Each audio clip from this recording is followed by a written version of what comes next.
오늘 그 세종 청사 완공 기념식이 열리는 날이라 그런지 이 회의장이 더 밝게 보이고 들어오는 순간 참 아주 느낌이 좋았습니다. 그 기상이 이제 좀 안개가 갑자기 많이 끼는 바람에 조금 시간이 늦어져서 오늘 회의를 늦게 시작을 하게 됐는데, 사실 뭐 여러 가지로 우리가 기술 발전을 시켜놔도 역시 그 자연 앞에서는 참으로 약하기 그지없는 것이 우리 삶이다, 그런 생각이 많이 듭니다. 지난번에 아세안 특별 정상회의 때도 이제 우리 ICT 강국이라는 것을 거기서도 이렇게 좀 보이면서 좀 식사가 즐겁기 위해서 식사가 딱 도착이 되면 그 테이블에 이것은 음식 이름이 뭐고 어떤 재료로 만들었다 하는 게 그냥 뜨게 돼 있습니다. 그런 테이블 보셨어요? 못 보셨죠? 근데 그 앞에 이 저기 카텐이 없는 창이 넓게 쭉 있어가지고 그때 햇빛이 많이 들어오는 바람에 딱 비치니까 이 ICT를 통해서 음식 이름과 또 음식 재료와 이게 탁 뜨게 돼 있는데 그거가 이렇게 묻혀버리더라고요. 그래서 그걸 딱 보면서 옆에 있는 정상께 역시 그 ICT가 햇볕에 못 당하는군요. 이제 그렇게 해서 얘기를 했는데, 참 오늘 그 안개 좀 꼈다고 해서 이렇게 시간이 늦어져 가지고 좀 변명 삼아 말씀을 드린 겁니다. 또 오늘은 그 중앙행정기관 3단계 이전이 마무리돼서 세종 청사 완공 기념식이 열리는 뜻깊은 날입니다. 세종 청사 완공과 함께 정부 핵심 부처들의 세종시 이전이 완료돼서 행정 복합 중심 도시의 물적 기반이 완성되었습니다. 이제는 세종 시대에 걸맞은 선진 업무 시스템과 행정 분야 문화의 혁신에 역량을 기울여야 할 때라고 생각합니다. 그동안 정부는 영상회의 시스템과 스마트워크 센터 운영 등 청사 분산에 따른 공간적인 제약을 극복하기 위해서 노력해 왔습니다. 사실은 이런 그 과학기술의 발전을 충분히 우리가 활용한다 하는 것이 이 청사 이전의 전제 조건이 되어 있기 때문에 우리가 이것을 충분하게 그 활용을 해야 그 원활한 그 효율적인 운영이 될 것입니다. 어쨌든 그 결과 올해 국무회의의 3분의 2를 영상회의로 진행하는 등 효율적 행정 시스템이 자리를 잡아가고 있습니다. 하지만 아직도 세종 청사 소재 기관들이 각종 행사나 위원회, 회의 등을 서울에서 개최하는 관행도 완전히 부식되지는 않고 있습니다. 세종 중심의 생산적인 행정 문화가 빨리 정착이 될 수 있도록 국무위원 여러분께서 더욱 노력해 주시기를 바라며, 행정자치부 등 관계부처는 각종 시설과 시스템 구축 등 필요한 지원을 충실하게 해주기를 바랍니다. 중앙부처의 세종시 이전이 2012년 9월부터 시작이 됐는데 초기에 이전한 부처들은 미흡한 정주 여건으로 인해서 어려움을 많이 겪은 것으로 알고 있습니다. 그동안 어려운 환경에서도 충실하게 업무에 임하고 있는 공직자 여러분께 감사를 드립니다. 최근 세종시의 기반 시설과 정주 여건이 개선되고 있지만 아직도 대중교통, 문화, 의료 시설 등에서 부족한 점들이 있는 것으로 압니다. 관계부처에서는 세종시 이주 공무원들의 생활 여건 등을 지속적으로 점검하면서 정주 여건 확충에 최선을 다해주기를 바랍니다.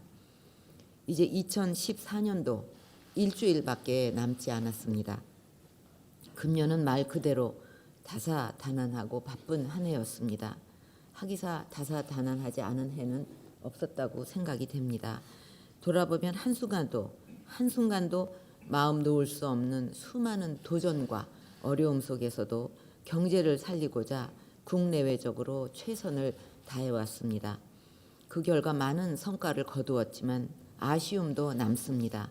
올해 세계 경제가 저성장에서 벗어나지 못하고 있고 불확실성이 높았던 가운데 41조 원 규모의 경제 활성화 패키지를 마련하고 우리 경제의 체질을 근본적으로 개혁하기 위해서 경제혁신 3개년 계획을 마련하고 하나하나 실천에 옮겨왔습니다.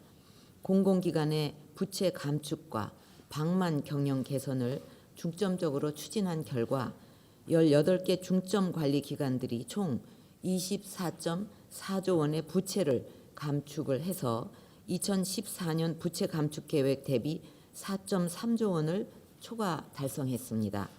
범정부적 차원에서 규제 개혁에 노력을 기울인 결과 손톱 및 가시 등 2,000여 건에 달하는 규제를 개혁했습니다. 또 우리 경제의 미래 성장 엔진이 될 창조 경제를 위해서 지난 9월부터 대기업과 연계해 4개 지역에 창조경제 혁신센터를 구축했습니다. 벌써 45개의 창업 벤처팀을 선정해서 지금 보육 중에 있고 17건의 투자를 유치하는 등 가시적인 성과들이 나타나고 있습니다. 대외적으로는 호주, 캐나다와의 FTA가 비준이 됐고 중국, 뉴질랜드, 베트남과의 FTA도 타결이 돼서 우리의 경제 영토가 전 세계 GDP 대비 73.3%로 크게 확대가 되었습니다. 우리 기업들의 치열한 경쟁력 강화 노력으로 역대 최단 기간에 무역 규모 1조 달러를 달성하는 쾌거를 이루기도 했습니다. 그럼에도 불구하고 경기 회복 시점이 불확실하고 민생의 어려움이 여전해서 안타깝습니다. 정부의 노력만으로는 한계가 있다는 것을 절감하고 있습니다. 이제 우리에게 주어진 시간이 얼마 남지 않은 만큼 모두 혼신의 힘을 다해서 경제 살리기에 매진해야 할 것입니다. 정치권에서도 국민을 위해 여야가 합의한 대로 경제 활성화 및 민생 관련 법안들을 12월 임시국회 기간 중에 모두 처리해서 경제 활성화를 뒷받침해 주시기를 간곡히 당부드립니다. 정부나 대통령을 위해서가 아니라 국민들을 위해서 경제 불씨가 꺼지지 않도록 다시 한번 돌아봐 주시기를 바랍니다. 또 올해는 복지 정책에서도 많은 변화와 발전이 있었습니다. 국민 중심의 맞춤형 복지 시스템의 기반을 정립한 한 해라고 할 수 있을 것입니다. 7월부터 기초연금을 지급하기 시작해서 11월 현재 수급자 수가 433만 명에 달하고 있는데 그 결과 노인 빈곤율 대체 지표인 저소득 노인 소득 분배 개선 정도가 작년 동기 대비 31.3%가 개선되었습니다. 4대 중증 질환과 3대 비급여에 대한 건강보험 적용을 확대하는 등 국민 의료비 부담 완화를 위한 노력도 가시화되고 있습니다. 또 주민들이 한자리에서 구직과 복지 상담을 다 받을 수 있도록 고용복지 플러스 센터를 올해 10곳에 설치해서 좋은 평가를 받았는데 내년에는 전국 각지에 21곳에 추가적으로 설치할 예정입니다. 올해는 또한 통일의 꿈을 실현하기 위해 연초부터 실질적인 준비 작업을 추진해온 한 해이기도 했습니다. 드레스덴 선언을 통해서 정부의 대북 정책을 분명히 했고 일관성 있게 추진하고 있습니다. 통일준비위원회를 구성해서 그동안 3차례 회의를 가졌는데 이 자리에서 다양한 통일 협력 과제를 발굴하고 통일 준비에 필요한 작업을 점검 보완해 왔습니다. 국제사회와의 활발한 외교를 통해서 UN 북한 인권 결의안 채택과 북핵 불용에 대한 확고한 공조 체계를 구축할 수 있었습니다.